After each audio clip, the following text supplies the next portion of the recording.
Okay, so on Tuesday, ABC premiered a show called Wicked City.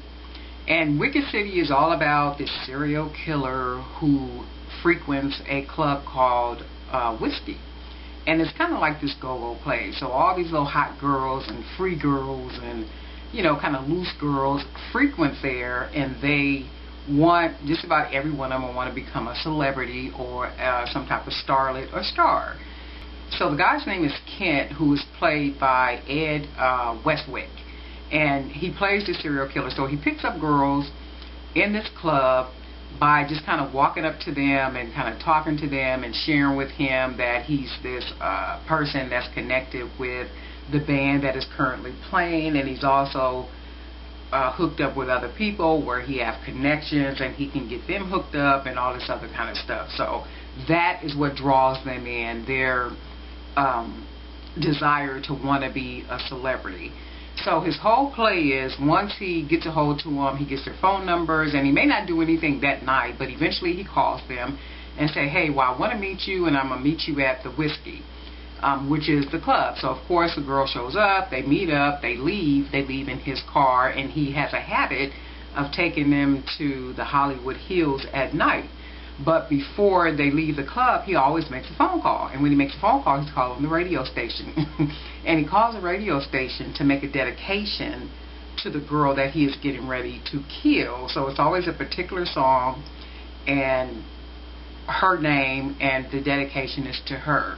So while they're at the Hollywood Hills at night, the girls end up doing oral sex on him. So while they're doing oral sex on him, he pulls out a knife and begins to stab them, which is like, he looks like he gets more gratification out of stabbing a person than what the girl was doing orally to him. And to me, it's such an unnecessary show. It's almost like every other ABC show, and there's a generic theme that kind of runs throughout the ABC shows, and that's like killing, murder, violence, homosexuality, deceitfulness, just all these nasty things that you see. But the biggest is all about murder and vicious murders. So that's basically what this show is. He's a serial killer. He seems to be kind of messed up in the head. He goes about picking up women, at the old Whiskey, which is a nightclub, and he takes them to Hollywood Hills, and they do oral sex on him, not him on them, but them on him.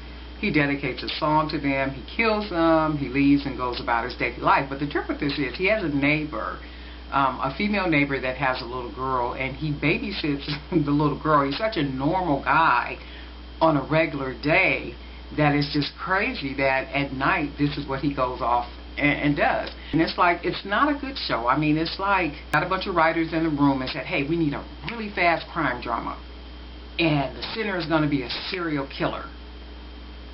And there it went. But in fact, I watched the screener before the show even premiered on television. And I waited to watch the premiere on television before I did a review on the screener, because many times as a media outlet, when you get the screeners, they're just more or less like a rough draft. So you don't have the completed project. And many times you'll get that screener, the screener is a rough draft, and something else will be televised. So I wanted to see what would be televised so I can kind of compare the two, and thinking maybe what will be televised will be better than what I was watching on the screener. And it wasn't. It was pretty much the same. It's a dead program. It's a worthless program. It's not worth watching. It's not something I would watch. Now, somebody else might tune into it and just be overjoyed by it. If you enjoy serial killers, if you enjoy that whole darkness, that whole sickness of the mind thing, and, you might just enjoy it, but not me. It's called Wicked City. It airs on ABC on Tuesday nights, and I believe it comes on at 10 p.m. So, and ABC has some really good programs. They have Scandal, they have Grey's Anatomy, they have, of course, How to Get Away with Murder, and a lot of other good programs too. And it's like, you almost would think that them as a network wouldn't miss. You would think that they would have this template for perfect programming, but I guess they don't, because they really missed it with this one. But anyway, thanks for watching. Talk to you soon.